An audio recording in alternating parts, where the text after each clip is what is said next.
जीवन के सूत्र बहुत पुण्य करने पड़ते हैं, तब जाकर के ठाकुर जी सूत्र प्रदान करते हैं। हर कोई अर्जुन नहीं बन जाता। महाभारत में गीता का ज्ञान ठाकुर जी ने कहा, लेकिन सुना केवल अर्जुन नहीं। अर्जुन का नाम अर्जुन क्यों? अर्जनात अर्जुन, जो अर्जन करना जानता है, जो इकट्ठा करना जानता है, जो संभालना जानता है, उसको अर्जुन कहते हैं। उसने ही सुना।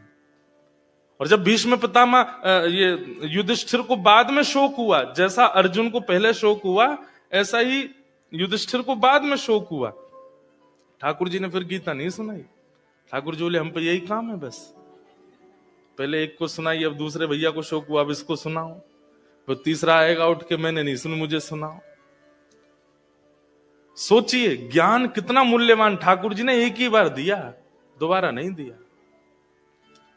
लेकिन युधिष्ठिर की स्थिति जब बहुत बिगड़ गई, तब ठाकुर जी बोले ठीक है, तो तुम्हारा ज्ञान, तुम्हारा जो अंधकार है हृदय का, वो दूर तो रणभूमि में पड़ा हुआ मेरा भीष्म पितामह दूर करेगा।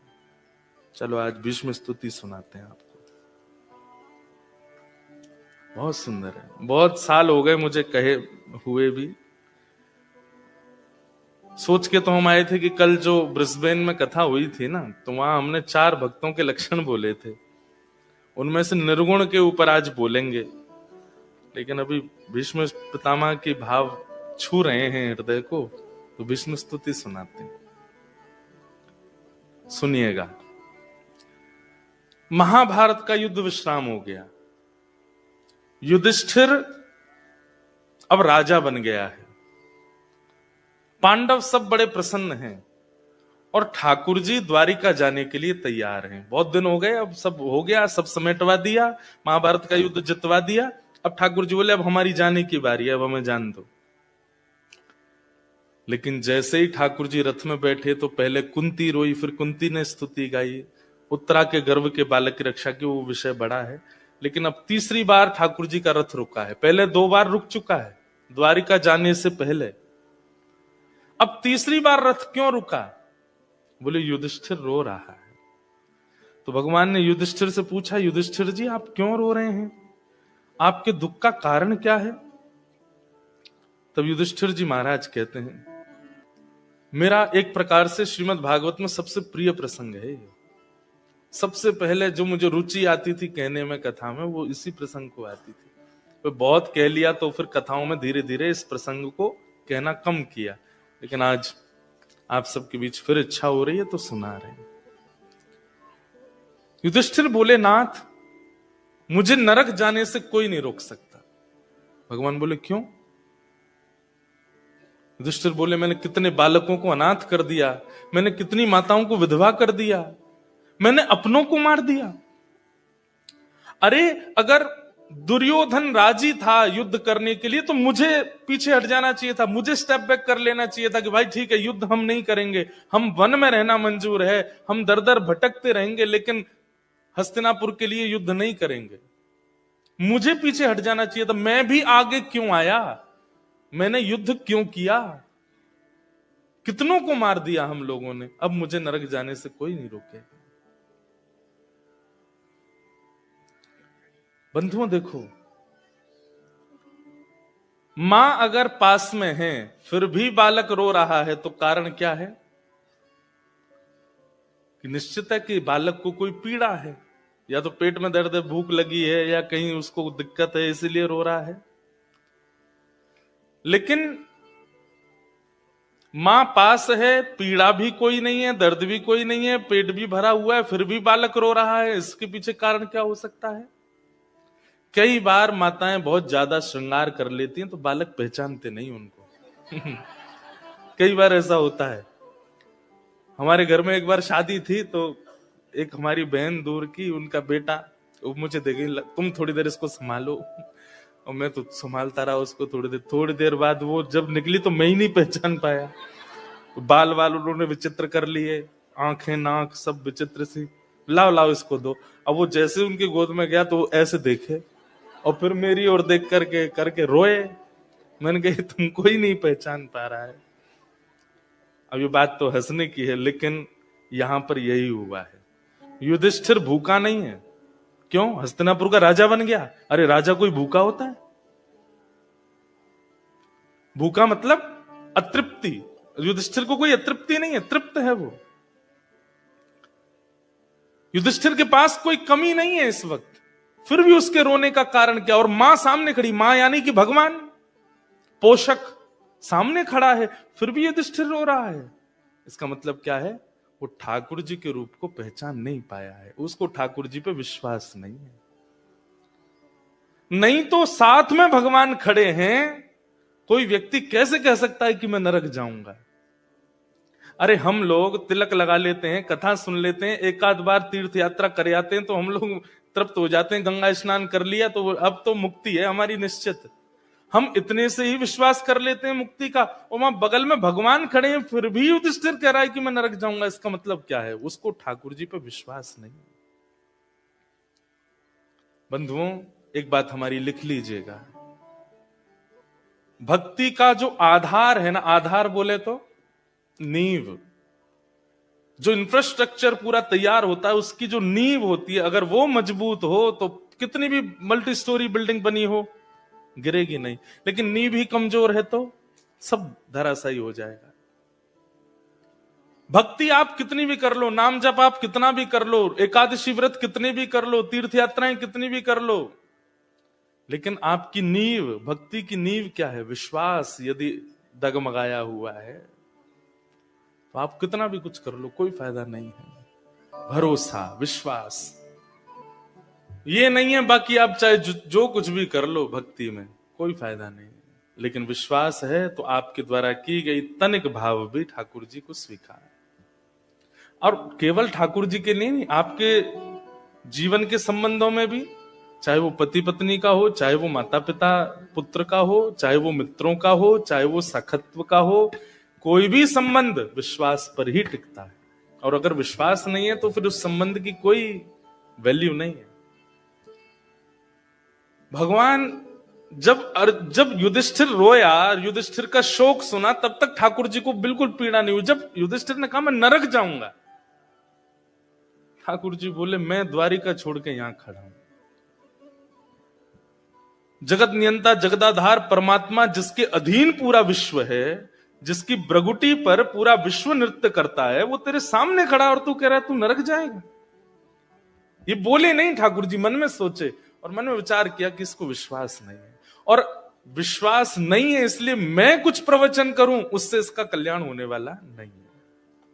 अर्जुन को विश्वास था, क्योंकि गीता में अर्जुन कहता है करिष्ये वचनम तव, आप जो कहोगे, जैसे कहोगे, जब कहोगे, मैं तैयार हूं करने को। भगवान बोले देख ले, तैयार है? बोले हाँ बिल्कुल तैयार हूं। तो ठीक है, आप परीक्षा लेके देख लो। ठाकुर जी बोले ऐसे बोल के परीक्षा नहीं, ये तो समय आएगा तब लूंगा मैं। और एक दिन हुआ, भगवान ने अर्जुन का रथ हाँक रहे थे, अचानक से घोड़े रुक गए, तो अर्जुन ने पूछा ये घोड़े आगे क्यों नहीं बढ़ रहे हैं? आगे से बाणों की बौछार आ रही है। केशव मेरे रथ को आगे ले जाओ, मेरे रथ को बचाओ, देखो ये बाण मुझे छन्नी कर देंगे। ठाकुर जी बोले तेरा रथ आगे नहीं बढ़ेगा। क्यों? तेरे घोड़े प्यासे हैं और ये बार बार अपनी टांगे उछाल रहे हैं, आगे नहीं बढ़ रहे हैं। अर्जुन बोले तो अब क्या करें? बोले इनको पानी पिलाना पड़ेगा। बोले अब युद्ध मैदान के बीच में पानी कैसे पिलाऊं? बोले एक तरीका है। बोले क्या? तेरा गांडीव धनुष जो ना, इसमें इतनी शक्ति है कि इसमें अगर बाण भेदन करके पृथ्वी में दागे जाएं तो शायद 2-4-10 बाणों में जल का स्रोत आ जाएगा, और जल निकल के आ जाए, वही जल इन घोड़ों को पिला दो तो ये पी लेंगे, दोबारा इनको रथ में जोत करके और चल देंगे आगे। अर्जुन ने कहा एक बार मेरी तरफ देखना, आप बीच युद्ध मैदान में आप ये बात करने को कह रहे हो? बोले तो और क्या करें, पीछे जा नहीं सकते, इधर जा नहीं सकते, आगे जाएंगे तो मारे जाएंगे। अब यही है एक तरीका, नहीं तो खड़े रहो। ठाकुर जी ने तो हाथ से सारी लगाम छोड़ दी, बैठ गए। बोले अब तू देख ले क्या करना है। अर्जुन बोला केशव क्या करना है, आप आज्ञा करो। बोले नीचे उतरो, बाण चलाओ, पानी का स्रोत निकालो, घोड़ों को खोलो, पानी पिलाओ, दोबारा घोड़े लगा के बैठ जाओ। अर्जुन ने दूसरी बार सोचा नहीं, जबकि मोस्ट वांटेड पूरे महाभारत युद्ध में हर विपक्षी योद्धा की एक ही चाह थी, अर्जुन को मैं मारूंगा। युधिष्ठिर को तू मार लियो, भीम को तू मार लियो, नकुल सहदेव तेरे चल बट में आ जाएंगे, अर्जुन तो मैं ही मारूंगा। और ये बात एक नहीं, हर आदमी कहता था, बोले नहीं नहीं अर्जुन को तो मैं मारूंगा। तीसरा, नहीं नहीं अर्जुन तो मेरा है। वो अर्जुन जो सबका केंद्र बिंदु है, ठाकुर जी कहते हैं यही है, अब तो और कुछ तरीका नहीं है। तो अर्जुन ने भी दूसरी बार सोचा नहीं, तुरंत कूद पड़ा नीचे रथ से। जैसे ही बाण निकाल करके धनुष पर दाग करके पृथ्वी में भेदन करने लगा, जल का स्रोत निकाला, घोड़े खोल करके जल पिलाने लगा। इतने में ही ठाकुर जी समझ गए, अब अर्जुन तुझे कोई नहीं रोक सकता युद्ध जीतने से, क्योंकि तेरा विश्वास अटल है मुझ पे, तू मेरी कही बात पर दूसरा विचार नहीं करता। और फिर ठाकुर जी ने उसकी रक्षा की। कैसे? जब अर्जुन घोड़ों को पानी पिला के दोबारा रथ में लगा रहा था, तो अर्जुन ने विचार किया, ये कौरव सब सो गए हैं क्या? इनको दिखा नहीं कि मैं नीचे उतर आया हूं? इनको पता, एक बाण भी नहीं लगा मुझे अभी तक। घोड़े बांधते जा रहा है और पीछे मुड़कर के जैसे ही कौरवों की तरफ देखा तो सब कौरव धनुष बाण ऐसे लिए, आंख खुली, मुख खुला हुआ है और बिल्कुल जैसे मूर्तिमंत स्टैचू की तरह खड़े, और सब देख अर्जुन को ही रहे हैं। अर्जुन बोला ये कैसी लीला है? और अब जाकर के जब अर्जुन ने अपने रथ के ऊपर बैठे हुए सारथी श्री कृष्ण को देखा, तो ठाकुर जी अभी तक तो द्वारिकाधीश बने बैठे थे, लेकिन अब मदन मोहन श्री वृंदावन चंद बनकर के जैसे ही खड़े हुए, ललित त्रिभंगी स्वरूप धारण किया था ठाकुर जी ने। इतने सुंदर लग रहे थे, इतने सुंदर लग रहे थे कि सारे कौरव अर्जुन को भूल गए, ठाकुर जी को देखने लगे, उनमें ही मोहित हो गए, अपनी ओर आकर्षित कर लिया सबको कि अर्जुन इतनी देर में सब काम कर ले। यह है विश्वास का प्रतिफल। हमारा विश्वास डगमगा जाता है। कभी कभी पता है लाइफ में सिचुएशन आती नहीं है, ठाकुर जी भेजते हैं, लेट्स चेक, क्या बोलते हैं उसको, quality check. Thakur ji quality check करते हैं कि देखें तो घड़ा कच्चा है कि पक्का, और जैसे ही उसमें आप पैनिक कर बैठते हो, ठाकुर जी बोले गया काम से, इसका तिलक लगाना, नाम जप करना सब व्यर्थ हो गया। विश्वास ही नहीं है इसको। विश्वास चाहे जो हो जाए बंधुओं, हम तो कह दें तो बुरा नहीं मानना, पैर अलग हो जाए शरीर से, हाथ निकल के बाहर आ जाएं, फिर भी विश्वास मत छोड़िएगा ठाकुर जी को। ये बात तो वो है जो मैं बोल सकता हूं, इससे भी कुछ और ज्यादा अनुभव करेंगे उसके बाद कि ठाकुर जी विश्वास का प्रतिफल कैसे देते हैं। गुरु के प्रति, नाम के प्रति, कथा के प्रति और ठाकुर जी के प्रति, ठाकुर जी के जनों के प्रति विश्वास करो, भरोसा। तो युधिष्ठिर को जब भगवान ने देखा कि इसका विश्वास डगमगा रहा है, ठाकुर जी बोले अब मैं इसको ज्ञान नहीं दूंगा। और जहां ठाकुर जी अपने आप को फेल समझ लेते हैं, वैसे तो वो कभी होते नहीं, लेकिन फिर भी हमारे श्री स्वामी हरदास जी महाराज का एक पद है, हे हरि मो सोना बिगाड़न को तो सोना संभारन को, मो सोना बिगाड़न को तो सोना संभारन को, हे हरि। अब देखो आज तक जितनी भी कथाएं हुई ना अभी ऑस्ट्रेलिया में, सब जगह हमारे ग्रंथ और पदों की किताब संग चल रही थी, वहां मुझे पद याद नहीं आ रहे थे, यहां सब ये भूल आए हैं तो अब सब याद आ रहे हैं। और केलीमाल जी वहीं रखी हैं, उसमें ये पद है। आपके पास है ये वाला पद? लाओ लाओ जल्दी दो, बहुत अच्छा पद है। स्वामी श्री हरदास जी कह रहे हैं ठाकुर जी एक कंपटीशन चल रहा है, किसमें? बोले हम में और आप में। हम बिगाड़ने में पीछे नहीं हट रहे और आप संभालने में पीछे नहीं हट रहे हैं। ये कंपटीशन चल रहा है हमारा आपका। बताओ कौन जीता? बताइए लास्ट में कौन जीता? हम आपसे पूछ रहे कौन जीता? कौन जीते? ठाकुर जी? अरे नहीं, हरिदास जी तो पद गा रहे हैं। सुनो सुनो, कॉन्सेप्ट सुनो। हरिदास जी कह रहे हैं कि हे हरि मोसो ना बिगाड़न को तो सोना सवार। मोसो को मतलब हरिदास जी अपने लिए नहीं कह रहे, हम सब बिगाड़ने में पीछे नहीं है और आप संभालने में पीछे नहीं है। तोरी मोरी लगी होड़, हमारी और उनकी होड़ लगी है। बताओ कौन जीता लास्ट में? हम जीते। ठाकुर जी हार गए, हम बिगाड़ने में ठाकुर जी से आगे निकल गए। ठाकुर जी बेचारे सिर पे हाथ धर के बैठे, राम राम कितना बिगाड़ते हैं। हमारे भारत में सुनो, ठाकुर जी ने सही में हाथ खड़े कर दिए, सरेंडर कर दिया हमारे आगे। क्यों?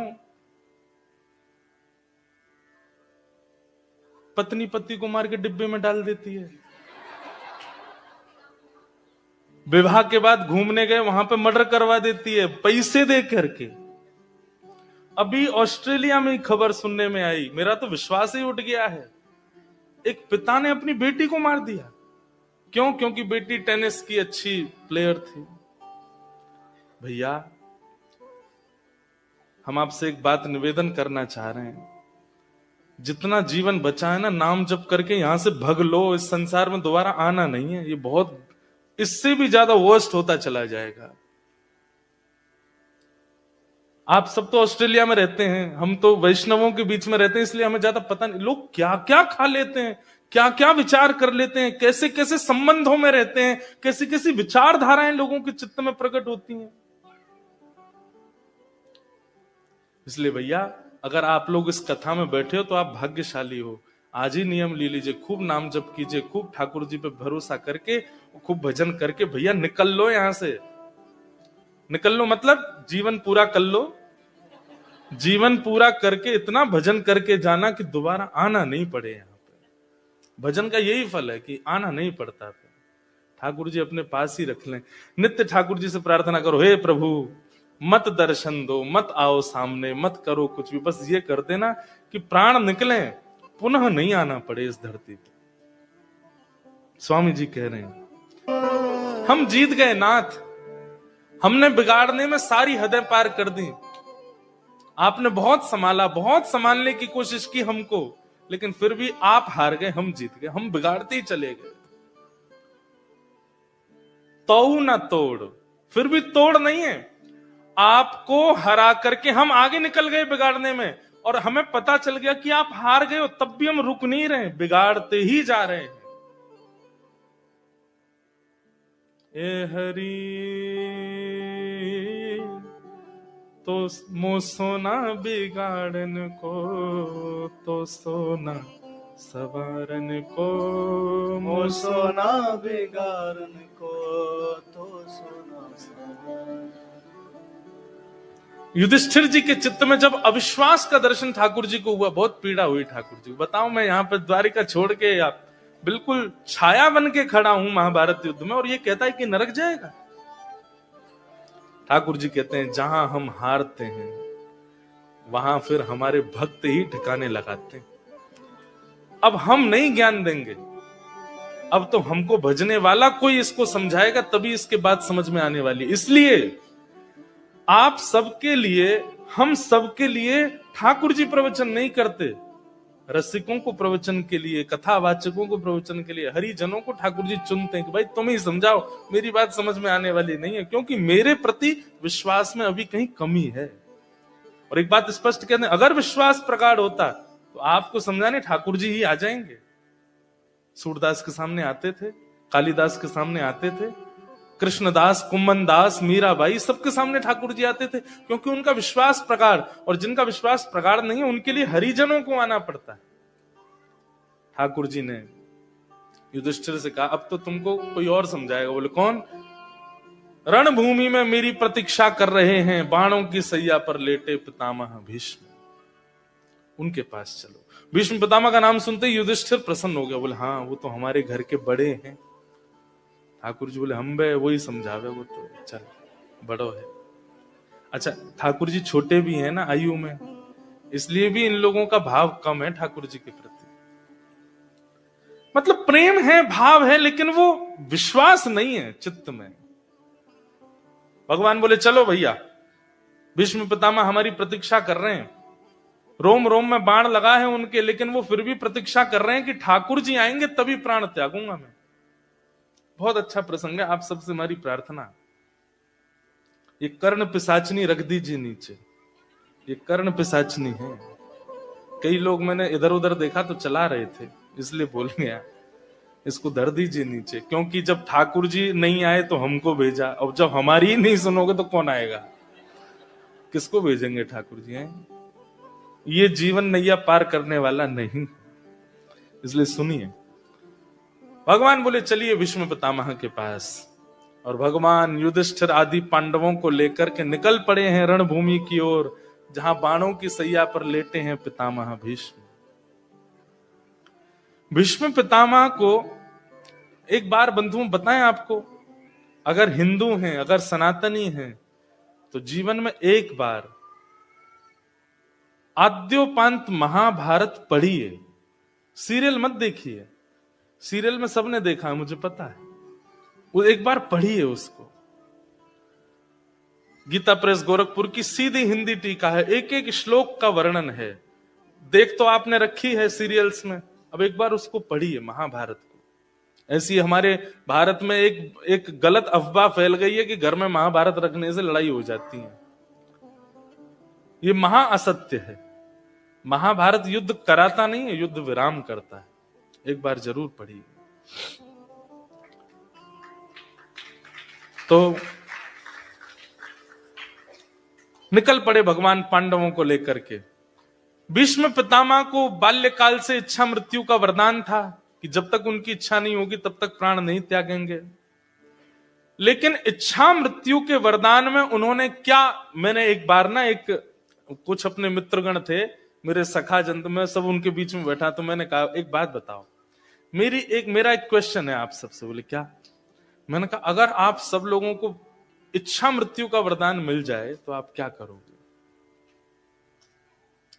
इच्छा मृत्यु मतलब जैसे चाहो वैसे मृत्यु को प्राप्त करो, तो आप क्या करोगे? तो किसी ने कहा मैं तो स्विट्जरलैंड में पहाड़ों की वादियां देखते देखते प्राण त्यागूंगा।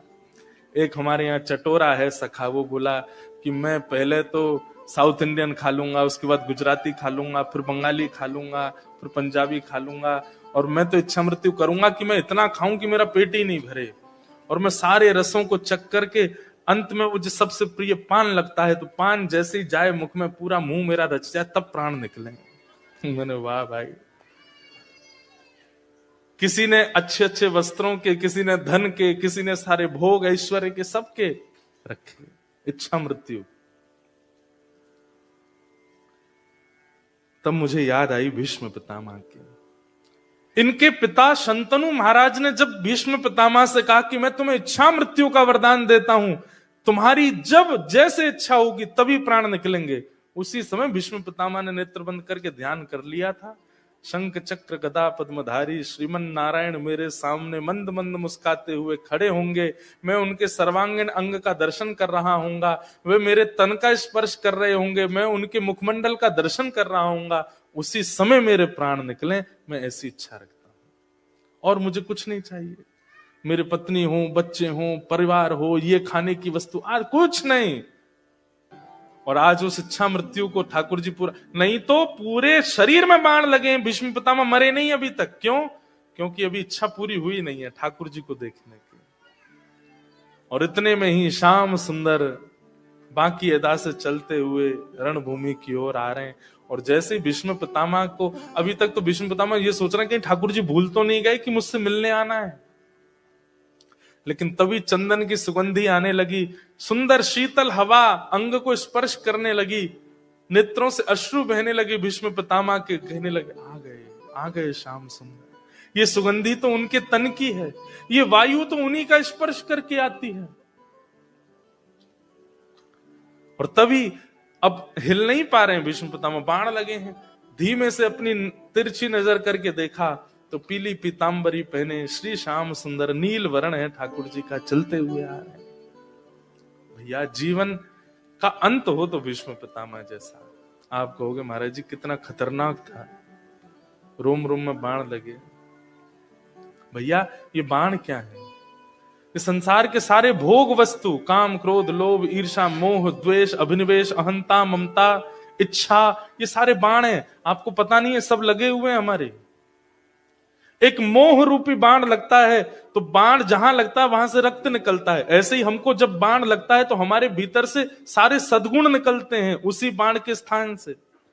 क्रोध रूपी बाण लगा, लोभ रूपी बाण लगा, मोह रूपी बाण लगा, एक एक करके उन छिद्रों से सारे हमारे सद्गुण निकल जाते हैं। बाल्यकाल में छोटे छोटे बच्चों को देखो, ये इतने प्रिय क्यों हैं, इतने पवित्र क्यों हैं? क्योंकि अभी काम, क्रोध, लोभ, मोह रूपी बाणों ने इनका स्पर्श नहीं किया, हमारा कर चुके हैं। इसलिए हम पवित्र नहीं है, ये महापवित्र है। इस वजह से सो के उठते भी है ना तो भी प्यारे ही लगते हैं। हम सो के उठते हैं तो फिर हमको पवित्र होने जाना पड़ता है। नहाओ धो, दुर्गंध मिटाओ, सुंदर बनो, परफ्यूम लगाओ, बाल काटो, मुंह पे प्लस्तर लगाओ तब जाकर के प्यारे लगते। बच्चों को देखो, देखो बॉकर में बैठा कितना प्यारा लग रहा है। क्यों? महापवित्र है। अभी किसी भी प्रकार का दोष जीवन में है नहीं, हम सब दोषी हैं। हाँ, लेकिन कई बड़ी उम्र के भी जब गुरु आश्रित हो जाते हैं, ऊर्ध्वपुंड लगाने लगते हैं, गुरु के नियमों में रहने लगते हैं, गुरु आश्रय के जब पालन करते हैं और उस भाव से रहने लगते हैं, तो फिर उनकी पवित्रता छलकने लगती है। उनके मुखमंडल से, उनके बोलने से, उनके बैठने से, चलने से वो पवित्रता का अनुभव होने लगता है। तो बाण सबको लगे हैं, पर भीष्म पितामह जैसा अंत हमारा नहीं होता कि ठाकुर जी सामने हो। ठाकुर जी आकर के भीष्म पितामह के सामने खड़े हो गए। भीष्म पितामह बोले, मैं और क्या मांगू नाथ, आप सामने खड़े हैं। भीष्म पितामह के सामने ठाकुर जी खड़े हैं। उससे पहले पांडवों ने सोचा हमारा दुख दूर कर दो, पहले फिर अपना काम कर लेना भैया। तो पांडवों को पंच धर्मों का ज्ञान दिया और पहले पांडवों को डांटा भीष्म पितामह ने। आप लोग आश्चर्य करेंगे, कुछ बताया नहीं, अभी तक कोई बात नहीं हुई है। पांडवों को जैसे ही देखा भीष्म पितामह ने और युधिष्ठिर की आंखों में आंसू देख करके भीष्म पितामह सीधे उसको डांटने लगे और डांटते हुए बोले, ये आंसू अविश्वास का प्रतीक है युधिष्ठिर। ये तुम्हारे संग जो चतुर्भुज रूपधारी खड़ा है, इसको तुम क्या समझते हो? ये तुम्हारा भाई है ये अर्जुन।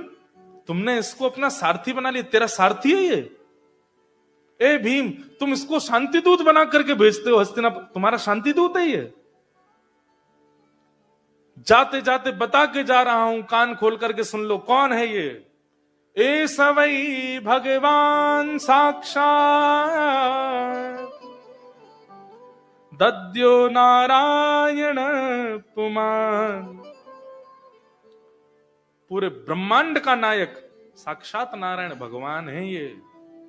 इनको तुम अपना भाई समझते हो, इनको तुम अपना सारथी समझते हो, इनको तुम अपना शांति दूत बना के भेजते हो, और इनके रहते हुए तुम्हारे अंदर अविश्वास है। ये तुम्हारा दुर्भाग्य है। ठाकुर जी, आपको तो कौरवों का पक्ष लेना चाहिए था। हमारी तरफ आते तो हम आपके प्रति विश्वास प्रकट करके दिखाते। भगवान बोले, मुझे आने में कोई दिक्कत नहीं थी, पर जहां नारी का सम्मान नहीं होता ना, वहां भीष्म पितामह जैसे लाख खड़े हों, मैं उस स्थान को नहीं चुनता। द्रौपदी का चीरहरण किया था दुर्योधन ने, और तुम उसके यहां खड़े थे। भीष्म पितामह सामान्य नहीं है। ठाकुर जी भी वंदन करते हैं भीष्म पितामह को, लेकिन आज भगवान कह रहे हैं, तुम्हारे जैसा तपस्वी, तुम्हारे जैसा गुरुनिष्ठ, तुम्हारे जैसा बाल ब्रह्मचारी भी अगर दुर्योधन का संग करेगा तो गति उसकी ऐसी होगी, देख लो, बाणों की सैया पे लेटे हो। पांडव भले ही इतने योग्य ना हो, मेरे प्रति भले ही थोड़ा भी अविश्वास कर रहे हैं, लेकिन दुराचरण नहीं करते हैं, इसलिए इनका संग कर रहा हूं। भीष्म पितामह ने पांडवों को ज्ञान दिया, अंत में बोले, अब मैं अपना कार्य करूं। ठाकुर जी से बोले, आ जाओ सामने, मेरे नेत्रों के आए। हरि जी मोरे नैनन आगे रहियो, हरि जी मोरे नैनन आगे। सामने ठाकुर जी खड़े और भीष्म पितामह कहते हैं, मेरी इच्छा मृत्यु है, अब जब तक मैं मर ना जाऊं मेरे सामने ही रहिएगा। एक एक रों को आपके को देखूंगा, नेत्र देखूंगा, नासिका देखूंगा, होठ देखूंगा, आपके सर्वांगीण अंग का दर्शन करते हुए, और अपनी कुछ मन की भावना है वो आपको सुनाना चाहता हूं। और भीष्म पितामह ने यहां पर स्तुति गाई, इसको भीष्म स्तुति कहते हैं। अगर कोई व्यक्ति नित्य भीष्म स्तुति गाता है तो ये बात कंफर्म है, भागवत जी सामने रख करके हम बोल रहे हैं कि अंतिम श्वास जब कभी भी निकलेगी उससे चाहे 1 मिनट पहले ही सही श्री हरि का दर्शन होगा। हरि के दर्शन के बाद ही प्राण निकलेंगे। अगर कोई व्यक्ति नित्य भीष्म स्तुति का पाठ करता है तो श्रीमद् भागवत में सबसे पहले हमने जो अध्ययन किया, जो याद किया स्तोत्र, वो यही है। अब सब लोग बिल्कुल ध्यान से सुनो, इतनी अच्छी स्तुति है विष्णु पितामह की। व्यक्ति का कहते हैं ना कि अंत भला तो सब भला, जीवन में फिर चाहे जो किया हो सब भुला देते हैं ठाकुर जी। और भीष्म पितामह का जो अंतिम स्तुति है ना, इसने ठाकुर जी का जैसे मानो जैसे चित्त हरण कर लिया हो। भीष्म पितामह कहते हैं, हे नाथ, मैं जाते जाते एक अपना अधूरा कार्य मेरा रह गया है, उसको पूरा करना चाहता हूं। सब लोग इधर देखो, ध्यान से सुनो। भगवान कहते हैं, क्या है तुम्हारा अधूरा कार्य? तो भीष्म पितामह कहते हैं, एक मेरी कुंवारी बेटी है, उसका मुझे ब्याह करना है। और पिता बिना बच्चों को सेटल किए अगर चला जाए तो वो पिता बड़ा, उसकी आत्मा बड़ी दुख पाती है कि मैं अपने बच्चों को भी सुखद करके नहीं गया। हे नाथ, मैं प्राण त्यागने से पूर्व अपना एक अधूरा काम कर जाऊं, बस अपनी बेटी का एक अच्छे वर के साथ ब्याह कर दूं। आप लोगों को आश्चर्यजनक नहीं लगी ये बात? भीष्म पितामह ब्रह्मचारी है, उनकी पुत्री है ही नहीं, लेकिन वो पुत्री संबोधन कर रहे हैं। ठाकुर जी पहले स्तब्ध होकर, ए भीष्म पितामह, तुम्हारे ब्रह्मचर्यत्व की दाग देते हैं सब लोग, और ये कहीं और तुम्हारा चल रहा था क्या? ये घर वाली बाहर वाली वाला चक्कर था क्या कि घर में तो तुम ब्रह्मचारी बने घूम रहे थे और बाहर कहीं तुमने ब्याह कर लिया, वहां तुम्हारे संतान आदि हो गई और तुम हमको बोल के जा रहे हो उसका ब्याह कर दो? भीष्म पितामह मुस्कुराने लगे, बोले, कितने कितने सीधे हैं ना आप, कुछ पता ही नहीं है जैसे आपको। बोले, फिर भी इसको थोड़ा डिस्क्राइब करो, क्या बात है? तो भीष्म पितामह कहते हैं, हे नाथ, आपने जीवात्मा को एक बेटी सबको दी है बिना ब्याह के, और उस बेटी का नाम है मति। ये मति हमारी बेटी है, ये जो कहती है हम वही करते हैं। बेटी कौन? जो पिता को अपने वश में रखे। मुझे ये पहनना है तो पिता की थोड़ी प्यारी होती है, पिता के अच्छा ले पहन ले, मुझे यहां जाना है ले चली जा, मुझे ऑस्ट्रेलिया में पढ़ना है ले पढ़ ले तू। अभी मैं जब आया ना यहाँ पे जिस फ्लाइट में इंडिया से, तो उसमें एक बेटी आई अपने पिता के साथ। अब उसका एक्सेंट ऐसा था, मुझे लगा वो ऑस्ट्रेलिया की होगी। बात कर रही थी, आप फेमस है ना, मुझे आपके संग फोटो खिंचानी में, लोग खिंचा। तो एक्सेंट देख करके तो लग रहा था कि वो यहीं की होगी। तो फिर मैंने पूछा, आप यहीं रहते हो? नहीं नहीं, मैं पढ़ने आई हूं, पहली बार ही आई हूं। मैंने, वाह, पिताजी महाराज संग में थे। तो फिर मेरे मन में ऐसे भाव आया कि पिता क्या नहीं करता अपने बच्चों के लिए, सब करता है, उसकी इच्छा होती है, और बेटी के लिए तो विशेष रूप से। और जहां कहीं ये पुत्रियों के प्रति जो दुर्भावना पिताओं में आ जाती है, वो पिता है ही नहीं।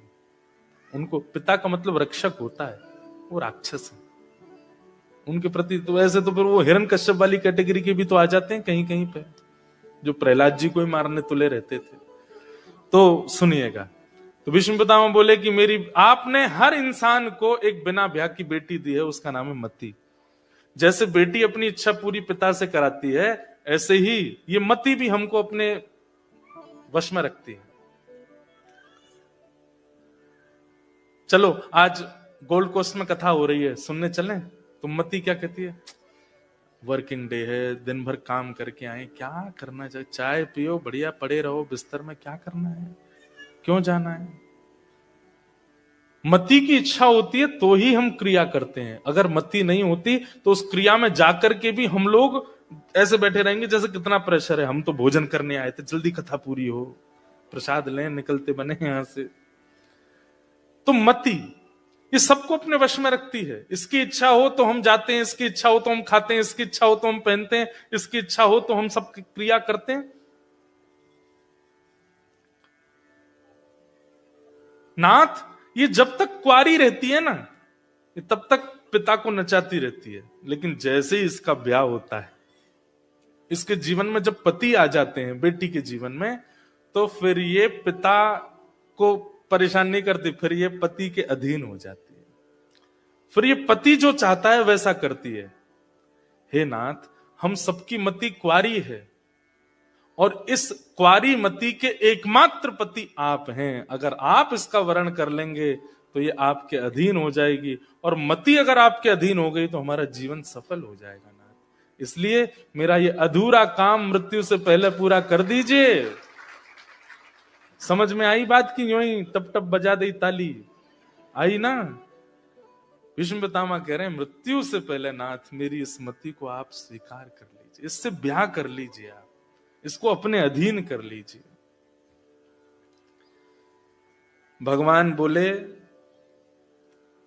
हमसे ही क्यों ब्याह कराना है, बहुत अच्छे अच्छे वर हैं दुनिया में, किसी और से ब्याह करा दो।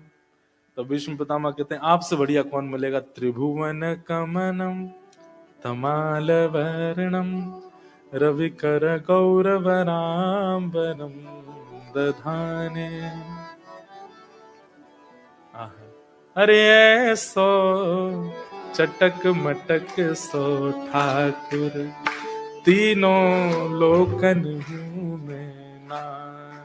ऐसो चटक मटक सो ठाकुर, तीनों लोकन हूँ मैं ना। हमारा आज गाने का मन कम कर रहा है, एक दो लाइन गा के हमारा यूं होता है कथा तो कहते हैं, अब ऐसे लेट हो गए बहुत। लोकन हूं मैं नाए, तीनों लोकन हूं मैं नाए। हाँ लोकन हूँ मैं नाए, तीनों लोकन हूँ मैं नाए। ऐसो चटक मटक सो ठाकुर, तीनों लोकन हूं मैं नाए। ओ ऐसो चटक मटक सो ठाकुर, तीनों लोकन हूँ मैं नाए। विष्णु पितामह कह रहे हैं आपसे प्यारा कौन है ठाकुर जी इस संसार में, जिसको मैं अपनी पत्नी बेटी दूं? मेरी बेटी तो आपसे ही ब्याह करेगी। ठाकुर जी बोले केवल सुंदरता नहीं देखनी चाहिए, होने वाले दामाद में केवल सुंदरता है और कर दिया ब्याह, पता चली बुद्धि गुड़गोबर है पूरी, समझदारी भी होनी चाहिए, बहुत सारे गुण देखने चाहिए दामाद में, तब जाके बेटी का ब्याह करना चाहिए। सौंदर्य देख करके ब्याह नहीं, शौर्य भी होना चाहिए। अरे कल को जीवन में अप डाउन आएगा तो बेटी की रक्षा करने वाला हो ना, ऐसा थोड़ी हो कि ब्याह करा दिया और जीवन में विपरीतता आ गई तो बेटी के ही पीछे छुपा है, तुम बचाओ मुझे तो मैं क्या करूं अब, ऐसा थोड़ी होना चाहिए। शौर्यवान होना चाहिए। भीष्म पितामह बोले एक आईना रख लीजिए अपने आगे, क्योंकि जो जो आप गुण बोलते जाओगे मैं सब आप में दिखा दूंगा। ठाकुर जी बोले शौर्य कहां है हम में? अरे राजाओं के डर के मारे बीच नदी, बीच समुद्र में नगरी बना करके रहते हैं हम तो, द्वारिका में। लोग बाग ये कहते थे जब ठाकुर जी थे पृथ्वी पे कि राजाओं के डर के मारे समुद्र के बीच में नगरी बना के रहता है कृष्ण, इसको डर लगता है राजाओं से। भीष्म पितामह बोले आप जैसा शौर्य किसका होगा? बोले क्यों? युधितुर गर्जो विधुम्न विश्व क्वच लुलित श्रम वार्य लंकृताश्य मम निशित शरीर विविद्यमान त्वचि विलसत कवचेस्तु कृष्ण आत्मा। आप जैसा शौर्य किसका हो सकता है नाथ? क्यों? बोले अर्जुन को एक बाण स्पर्श नहीं कर पाया महाभारत युद्ध में। क्यों? क्योंकि आप उसके रक्षक थे, आप उसके सामने सारथी बनकर के बैठे थे, जबकि अर्जुन सबका केंद्र बिंदु था, लेकिन उस अर्जुन को एक बाण स्पर्श नहीं कर पाया। इसमें अर्जुन का शौर्य नहीं है, आपका शौर्य है। मैं देखता था जैसे ही बाण चलाया जाता था इतनी द्रुत गति से आपकी नजरें घूमती थी, कहां से बाण अर्जुन के पास आ रहा है। आप तुरंत रथ को इतने इस तरीके से घुमाते थे कि वो बाण इधर उधर से निकल जाता था, एक बाण भी अर्जुन को छू नहीं पाता था। अर्जुन को भले ही लगता हो कि वो गांडीव धनुषधारी है, लेकिन मैं आज कहता हूं अर्जुन तेरी रक्षा इसलिए हुई क्योंकि द्वारिकाधीश तेरे सारथी हैं। तेरी इतनी हिम्मत है कि तू बाणों से बच जाए, वो भी मेरे बाणों से। भीष्म पितामह एक ऐसा बाण छोड़ते थे कि जिसका अभिमंत्र, जिसका नाम बोल के छोड़ा, वो चाहे गुफा में चला जाए, बाण वहां जाके मार देगा। कौन को फोन है भैया? तुम्हारो है? कौन को है? कोई रीना जी को फोन आ रहा, लो बात कर ले जाओ ले जाओ। आपका ही है क्या फोन है? अरे ब्याह हो गया है महाराज इनका भी। उठा लियो मैंने। जय हो। बोलो वृंदावन बिहारी लाल। वो तो हम कभी कभी सीधे साधे बन के गंभीरता में कथा करते नहीं, तो हमको तो ऊधम ही आते हैं करने। हमको तो लाल जी के संग रहते तो ऊधमों की मन करते रहते, पर ऑस्ट्रेलिया विदेश है इसलिए हम यहाँ ज्यादा कुछ करते नहीं है।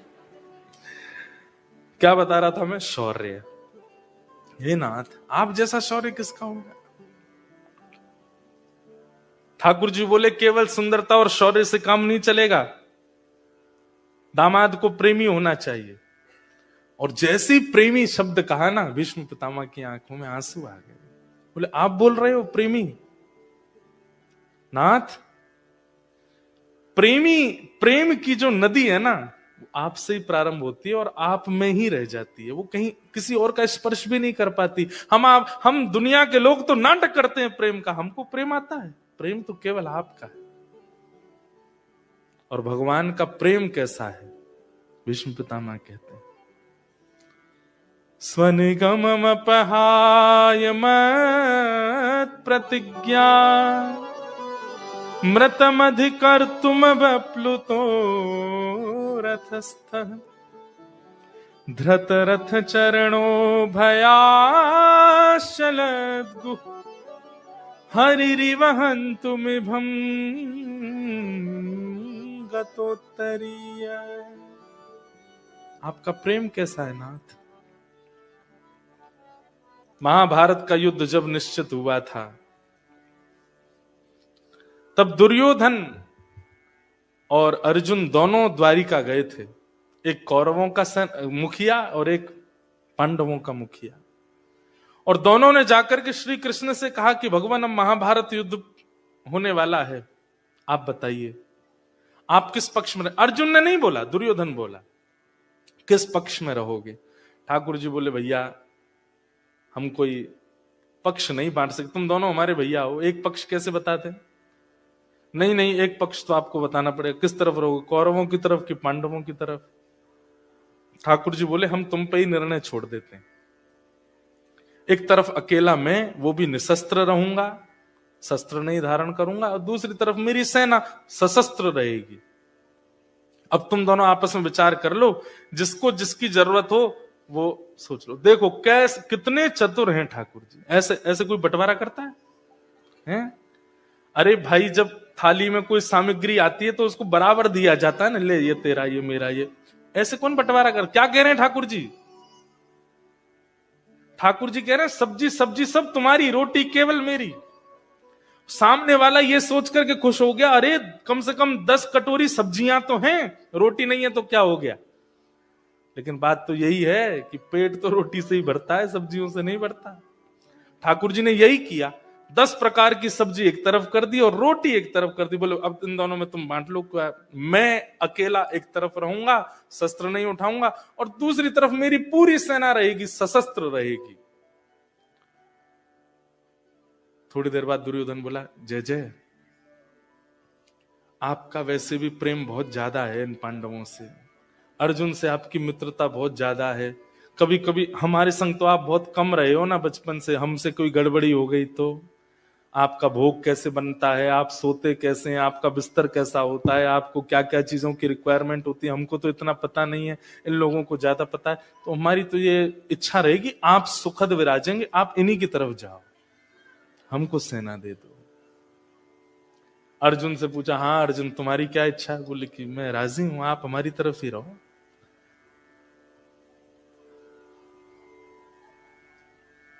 क्वालिटी छोड़ दी, क्वांटिटी पकड़ ली। ठाकुर जी को कहा आप जाओ। और भगवान चले गए अर्जुन की तरफ और सेना आ गई पांडवों की तरफ, कौरवों की तरफ। लेकिन जब सेना लेकर के वापस आया दुर्योधन, तो यहां सब बड़े लोग बैठे थे देखने के लिए कि श्री कृष्ण हमारी तरफ आएंगे कि नहीं। लेकिन जैसे ही दुर्योधन आया तो सबने पूछा, हाँ भाई क्या हुआ, किस तरफ जा रहे हैं श्री कृष्ण? बोले कृष्ण तो चले गए पांडवों की तरफ, लेकिन उन्होंने अपनी पूरी सेना हमको दे दी। अच्छा है ना, उन्होंने तो प्रतिज्ञा ली है कि वो पूरे महाभारत युद्ध में शस्त्र नहीं उठाएंगे। सब लोगों को इस बात से कोई फर्क नहीं। सब बोले ठीक है, बिना शस्त्र के रख के क्या फायदा था, ठीक है, अच्छा है, सेना बढ़ गई अपनी और बढ़िया ही रहा। लेकिन भीष्म पितामह तो चिंतन करने लगे। बोले श्री कृष्ण स्वयं शस्त्र हैं, उनको शस्त्र उठाने की आवश्यकता नहीं है, वो स्वयं शस्त्र हैं। और वो सामान्य शस्त्र नहीं है, वो एक ऐसा शस्त्र है पांडवों के पास कि अगर वो नजर उठा करके देख लें तो जो दृष्टि में आएगा वो उसका नाश है उस दिन। अरे दुर्योधन, ये सामान्य सेना का लोभ, और तू सेना लेकर के आ गया कृष्ण को छोड़ करके। तुझे कहा था बार बार मैंने कि कुछ भी हो जाए द्वारिकाधीश को छोड़ करके मत आइयो। अरे काका जी आप समझते नहीं है, वो निहत्ते खड़े रहेंगे दिन रात, उनकी आरती थोड़ी करनी है। सुख संपत्ति घर आवे, कष्ट मिटे तन का, ओम जय जगदीश हरे, ये तो दुनिया करती है। हमको तो युद्ध करना है ना, सेना की आवश्यकता है। बोले तू नहीं समझेगा, अब तुझे युद्ध बताएगा कि कृष्ण क्या है, वो बिना शस्त्र के क्या कर सकते हैं, देखना तू युद्ध में। लेकिन वे यदि कृष्ण है तो मैं भी भीष्म पितामह, मैं प्रतिज्ञा लेता हूं, वासुदेव कर चक्र न धरहि तो तुमको मुख न दिखाऊं, लाजत है मेरी गंगा जननी में शंतनु सुत न कहाऊं। यदि महाभारत युद्ध के बीच में प्रण लेने वाले श्री कृष्ण ने कि वो शस्त्र नहीं उठाएंगे, अगर मैंने उनके हाथ में शस्त्र न उठवा दिया तो मेरा नाम भी भीष्म पितामह नहीं। अब देखता हूं कौन जीतता है। भीष्म पितामह ने प्रतिज्ञा ले ली। महाभारत युद्ध प्रारंभ हुआ।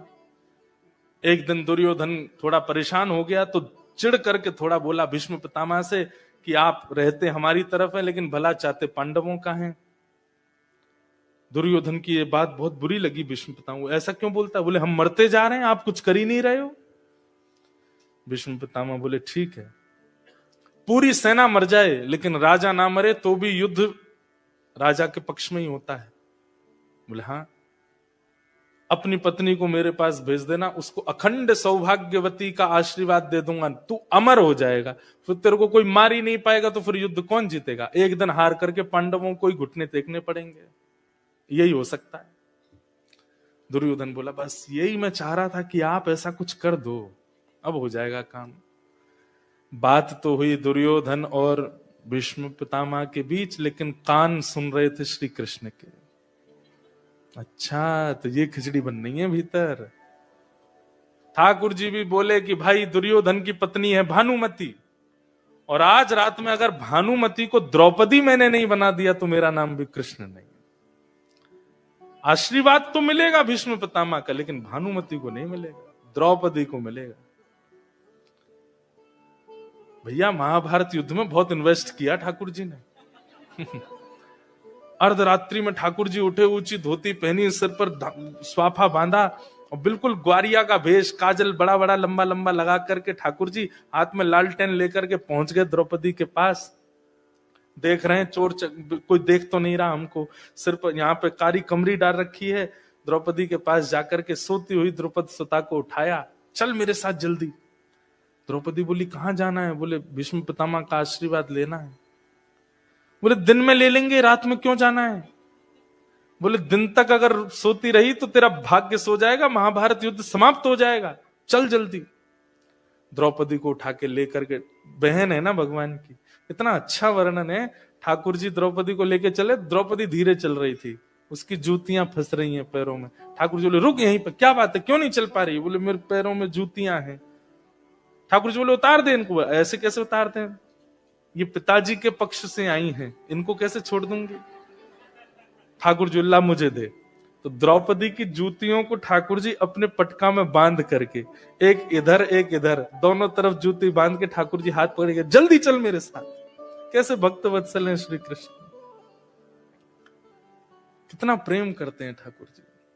जिससे प्रेम करने पे आ जाते हैं उसके लिए कुछ भी करने को तैयार हैं। जूतियां अपने दोनों पटके के छोड़ में बांध के, और ठाकुर जी द्रौपदी को जल्दी जल्दी समझा रहे हैं रास्ते में, सुन भीष्म पितामह को प्रणाम करियो, और सुन घूंघट करके जाइयो, उघारे मुख से मत जाइयो, और एक शब्द मत बोलियो। अब तेरा मौन शुरू हो गया, अब बोलियो मत। यहाँ पे भीतर जाना, घूंघट करके भीष्म पितामह को प्रणाम करना। जैसे ही भीष्म पितामह सिर पे हाथ धर दें, तुरंत प्रणाम करके बाहर आ जाना। कुछ बोलें, कुछ पूछें तो करके आ जाना, बोलना नहीं है।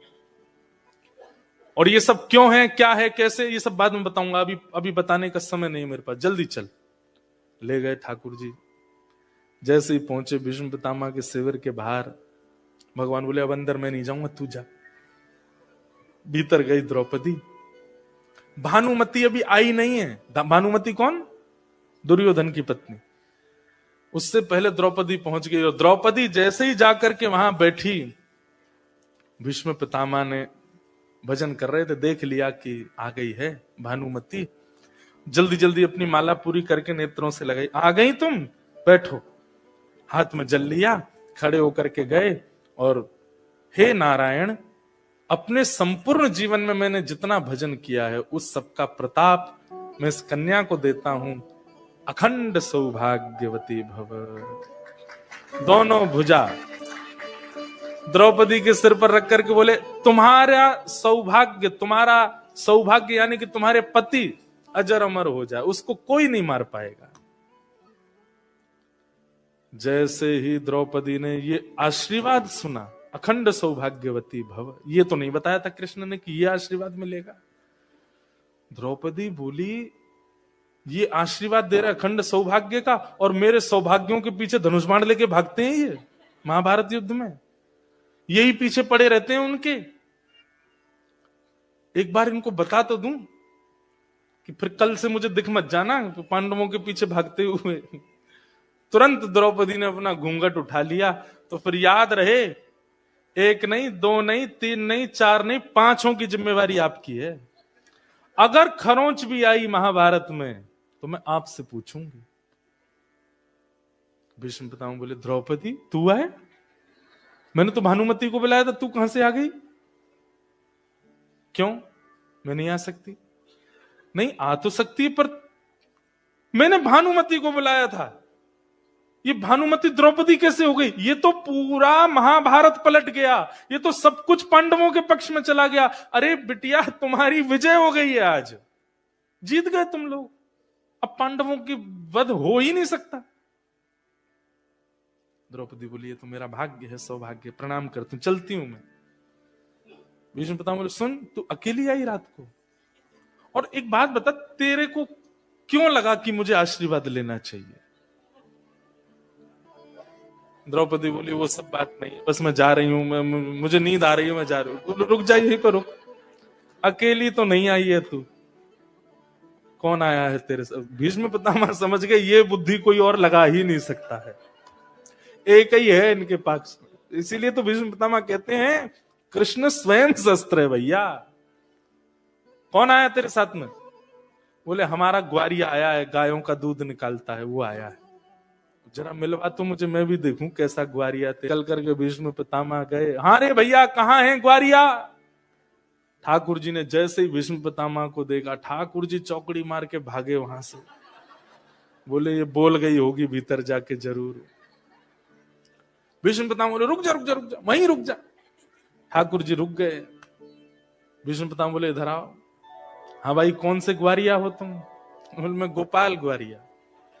गोपाल ग्वारिया, इधर आओ। सिर पर से जैसे पटका हटाया, मोर पिच्छ जो छिपा हुआ था वो प्रकट हो गया। आकाश में चंद्रमा अपने आप को रोक नहीं पाए। श्री कृष्ण की ऐसी मधुर झांकी अभी हस्तिनापुर में प्रकट हुई है। अरे भाई, कोई प्रकाश तो करो ठाकुर जी के ऊपर। जैसे मेन कैरेक्टर स्टेज पर आता है तो सामने से फोकस लाइट पड़ती है, जैसे हेलोजन पड़ती है, ऐसे ही ठाकुर जी थोड़े ओझल से दिख रहे हैं, अंधेरा हो रहा है, तो चंद्रमा स्वयं को रोक नहीं पाए। द्वितीया तृतीया का चंद्रमा था, लेकिन चंद्रमा ने विचार किया, ऐसे सुंदर ठाकुर जी ऊंची धोती पहने हैं, उधरी सी बगलबंदी पहने हैं, काला पटका सिर पर कंधे पर डाले हैं, काजल लगाया है, कोई आभूषण नहीं पहना है, ऐसे सुंदर ठाकुर जी का दर्शन तो किया जाए। तो द्वितीया का चंद्रमा, तृतीया का चंद्रमा आज असमय पर पूर्णिमा हो गया, और पूर्णिमा होकर के ठाकुर जी को प्रकाशित करने लगा। भीष्म पितामह के पहले तो नेत्र सजल हो गए रूप माधुरी देख करके, भक्त है ना कृष्ण के। लेकिन थोड़ी देर बाद बोले, छलिया कपटी माखन चोर, मरकट बंधु बंदरों के यार, कैसा दिमाग चलता है तुम्हारा, सबकी सोच से परे जाते हो, कैसे कर लेते हो ये सब। ठाकुर जी बोले, हम जय जय हैं। कौन है? जय जय, बचपन से ही जय जय हैं हम, कोई माने ना है बात दूसरी है।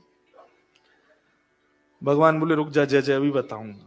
भीष्म पितामह ने तुरंत द्रौपदी से कहा, द्रौपदी मैंने आशीर्वाद दिया है अखंड सौभाग्यवती का, मैं ही जिम्मेवारी देता हूं इसको, ये पांचों की रक्षा करेगा।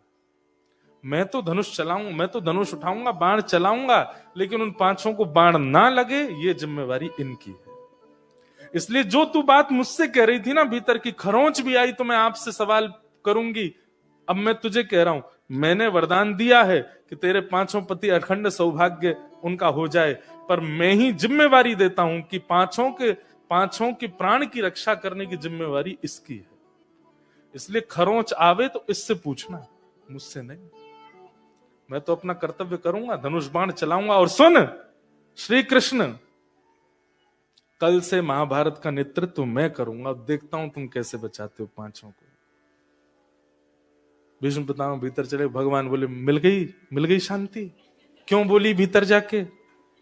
राहत मिल गई होगी, आत्मा तेरी तृप्त हो गई होगी। अरे तो उन्होंने क्या गलत कहा? पांचों की अरे वो ये सब नहीं, वो अपनी प्रतिज्ञा करे बैठे हैं कि मेरे हाथ में शस्त्र उठवाना है उनको, और वो उठवा के ही मानेंगे। अब कल से मेरी चिंता और बढ़ गई। मैं तो सोच रहा था अब तान दुपट्टा सोऊंगा, द्रौपदी को आशीर्वाद मिल जाएगा, मुझे कुछ करने की आवश्यकता नहीं, लेकिन तूने तो मेरी और जिम्मेवारी बढ़वा दी। और अगले दिन महाभारत युद्ध जैसे शुरू हुआ। आज भीष्म पितामह अलग ही तेज में आए हैं, ऐसे बाण चलाते हैं कि महाराज एक साथ सेना के कितने योद्धाओं को नष्ट करने लगे। तभी भीष्म पितामह ने केंद्र बिंदु रखा अर्जुन को, और एक ऐसा बाण अभिमंत्रित किया जिस बाण में से 1000 बाण प्रकट होते हैं, चाहे जितनी गति से अपने रथ को भगा ले, एक बाण तो लगे ही जाएगा। उस बाण का मंत्र जैसे अभिमंत्रित करने लगे, ठाकुर जी देखो कितनी द्रुत, कान लगा के सुन लिया इतनी दूर से कि कौन सा बाण चला रहे हैं। ठाकुर जी बोले, इस बाण से नहीं बच पाएगा अर्जुन, इसके लिए तो फिर मुझे सुदर्शन चक्र धारण करके विराट रूप शंख चक्र गदा पद्म लेने पड़ेंगे, तभी कुछ हो सकता है, नहीं तो इस बाण से मैं कितनी भी द्रुत गति से भगा लूं, 1000 बाण कोसों तक, योजनों तक जाएंगे और अर्जुन को छोड़ेंगे नहीं। भगवान बोले, अब क्या करूं क्या करूं क्या करूं, कैसे बचाऊं क्या करूं। तभी देखा एक रथ का टूटा हुआ चक्का पड़ा था। बोले, ये चक्का फेंक करके भीष्म पितामह के इस मंत्र को खंडित करूं, तभी ये युद्ध ये बात यहां रुक सकती है। नजर तो है भीष्म पितामह पर, और तुरंत ठाकुर जी रथ से कूदे, टूटे हुए चक्के की ओर दौड़े। 2 बार तो हाथ में केवल रेत आई, क्योंकि भीष्म पितामह की ओर देख रहे थे कि बाण चला ना दें। 2 बार तो हाथ में केवल धूल ही पड़ी। तीसरे प्रयास में जैसे ही रथ का चक्का हाथ में आया, ठाकुर जी का मानो विराट रूप वहीं प्रकट हो गया, और रथांग पाने बनकर के ठाकुर जी जैसे ही दौड़े हैं, भीष्म पितामह ने देख लिया कि चक्र उठा लिया है, तुरंत अपने धनुष बाण नीचे धर दिए, ताली बजाने लगे, वाह वाह वाह वाह वाह, जय हो जय हो जय हो, प्रतिज्ञाधारी की जय हो।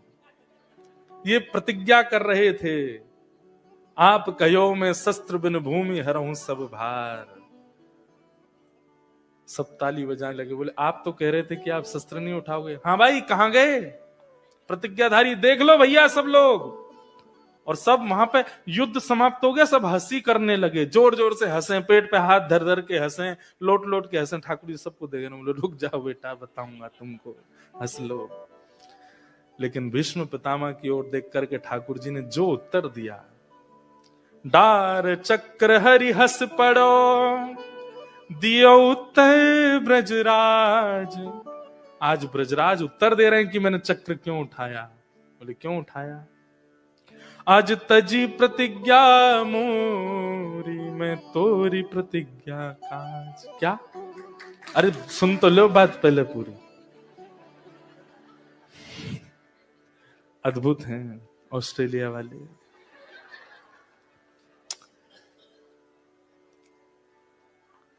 ठाकुर जी बोले, पितामह आपने क्या प्रतिज्ञा ली थी कि अगर महाभारत युद्ध में कृष्ण ने शस्त्र नहीं उठाया तो तुमको मुख न दिखाऊं। मतलब आपकी अगर मृत्यु हो गई तो आप मुख को नीचे करके मरोगे, मतलब आप आकाश को देख नहीं पाओगे, नीचे मुख करके मरोगे, क्योंकि अगर मैंने शस्त्र नहीं उठाया तो। और अगर कहीं आप नीचे मुख करके मरे तो अंतिम मेरा दर्शन कैसे कर पाओगे?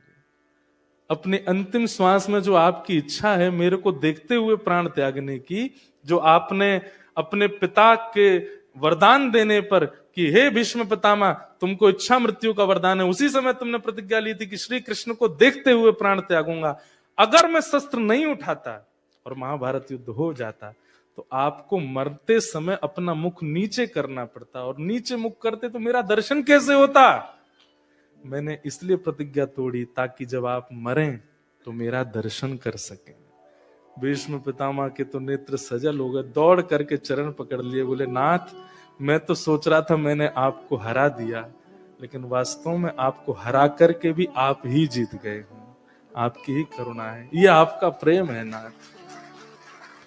भीष्म पितामह बोले, ये जो मैं आज बाणों की सैया पर सीधा लेटा हूं नाथ, ये भी आपकी कृपा है। यदि आपने उस दिन चक्र नहीं उठाया होता तो मैं आपको देख भी नहीं पाता, ये आपके अनुग्रह है। ऐसे हमारे ठाकुर जी ने भीष्म पितामह। अब भीष्म पितामह कहते हैं एक अंतिम मेरी इच्छा पूरी कर दीजिए। बोले क्या? मैंने आपके सारे रूप देख लिए, अब मुझे एक रूप देखना है। बोले कौन सा?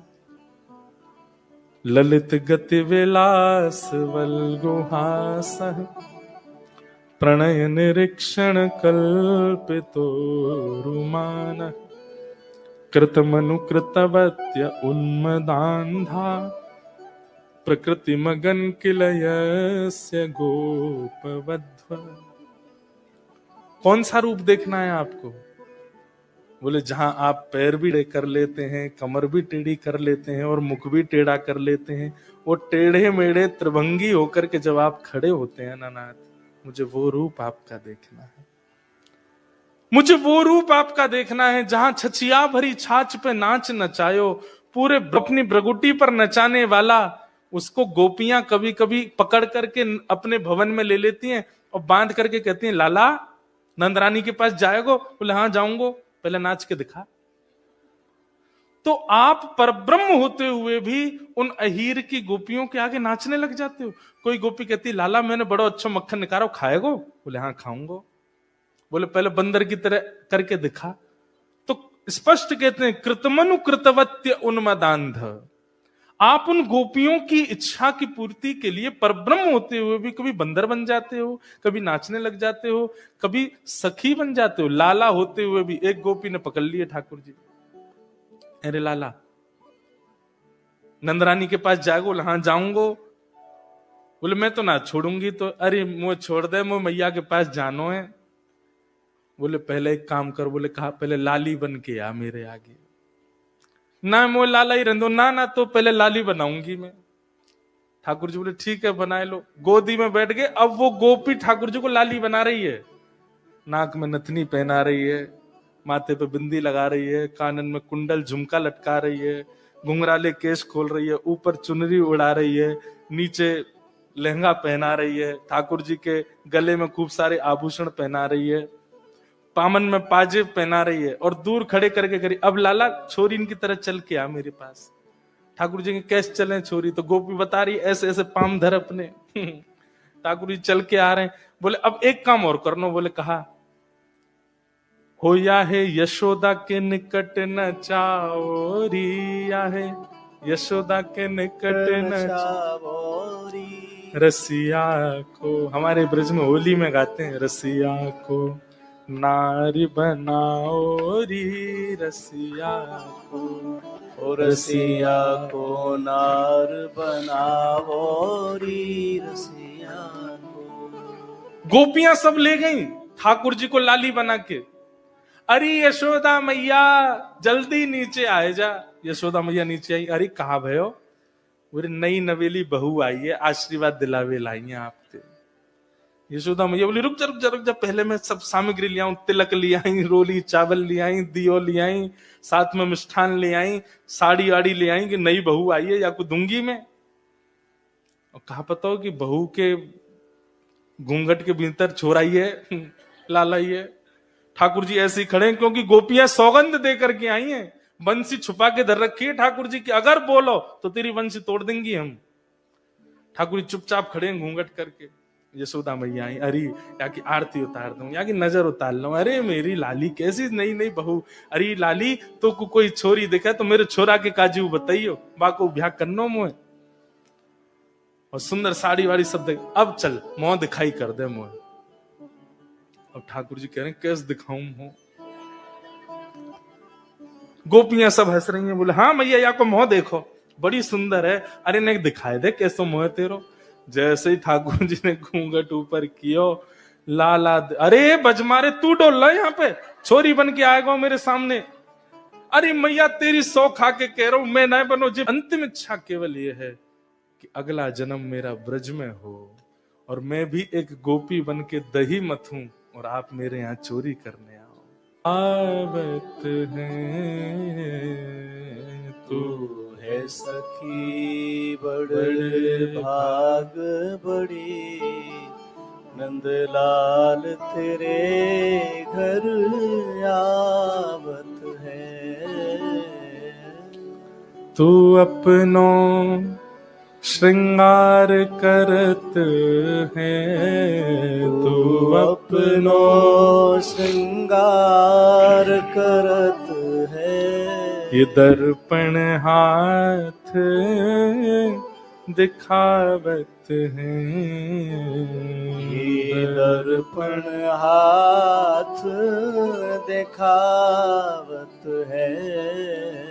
तू है सखी बड़ भाग बड़े, नंदलाल तेरे घर आवत है। तू है सखी बड़ भाग बड़ी, नंदलाल तेरे घर।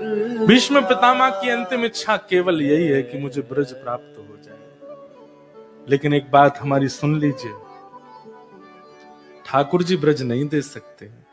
ब्रज तो हमारी किशोरी जी देंगी, ब्रज तो हमारी लाडली जी दे सकते हैं।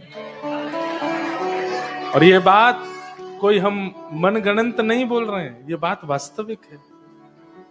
एक बार ठाकुर जी अर्जुन को लेकर के एक स्थान पर गए, विशाल पर्वत था। ध्यान से सुनिएगा। अर्जुन बोला ये पर्वत कैसा चांदी जैसा चमकता है और इस पर्वत पर कोई ऋषि बैठ करके तप कर रहे हैं, चलो कन्हैया मिलके आते हैं। भगवान जैसे ही गए ऊपर तो अर्जुन ने जाके पूछा, हे ऋषिवर आप कौन हैं और ये क्या कर रहे हैं? तो उस ऋषि ने कहा कि मैं ब्रज प्राप्ति के लिए तप कर रहा हूं। तो बोले तप करते करते जब मेरा शरीर शांत हो जाता है तो मेरी हड्डियां ही ये पहाड़ बन गई हैं। तो अंदाजा लगा लो मैंने कितने जन्मों से तप कर रहा हूं लेकिन अभी तक मुझे ब्रज मिला नहीं। अर्जुन बोले अरे अब तुमको मिल जाएगा क्योंकि मैं साक्षात कन्हैया संग लेके आया हूं। रुको। अर्जुन उठ के गया, ठाकुर जी इसकी ऐसी ऐसी है, देखो कितना जीवन निकाल, पर्वत बन गई इसकी अस्थियां, कितने जन्म गवा दिए इसने। अब आप साथ में आए, शायद हम लोग इस रास्ते पर इसीलिए आए कि आपको इस पर कृपा करनी है, चलो अब इसको ब्रज दे दो। ठाकुर जी चुपचाप खड़े हैं। बोले क्या हो गया? बोले जो चीज हमारे वश में नहीं वो हम कैसे दें? बोले मतलब? बोले भैया सिद्धियां ले लो, नवनिधियां ले लो, तीनों लोक ले लो, ब्रह्मांड ले लो, लेकिन वृंदावन मेरा हृदय है और हृदय की स्वामिनी मैं किशोरी जी को बना चुका हूं। वो आज्ञा करेंगे तो ही मिलेगा, नहीं तो नहीं मिल सकता। मैं भी अगर चाह लूं कि इसको वृंदावन मिले, नहीं मिलेगा, क्योंकि वृंदावन मेरा हृदय है और उस हृदय का स्वामित्व मैंने किशोरी जी को दे रखा है, वो चाहेंगी तो ही मिलेगा, नहीं तो नहीं मिल सकता। तब अर्जुन बोला, अच्छा मतलब इस ब्रह्मांड में भी कोई ऐसी वस्तु है जो आपके वश में नहीं है देना? बोला हाँ, एकमात्र 84 कोस। बोले पूरे विश्व में कुछ भी देने की सामर्थ्य हमारे पास है, लेकिन ये 84 कोस हम नहीं दे सकते, ये तो किशोरी जी देती हैं, ये तो लाडली जी देती हैं, तो बरसाने वाली देती हैं, उन्हीं की कृपा से ही मिल सकता है। ऐसी हमारी वृषभानु दुलारी। मानो भीष्म पितामह को सांकेतिक रूप से ठाकुर जी ने आज्ञा कर दी अंत में कि अब तुम्हारी अंतिम इच्छा पूरी करने के लिए तो तुमको किशोरी जी को प्रणाम करना पड़ेगा, उनके चरणों में वंदन करना पड़ेगा।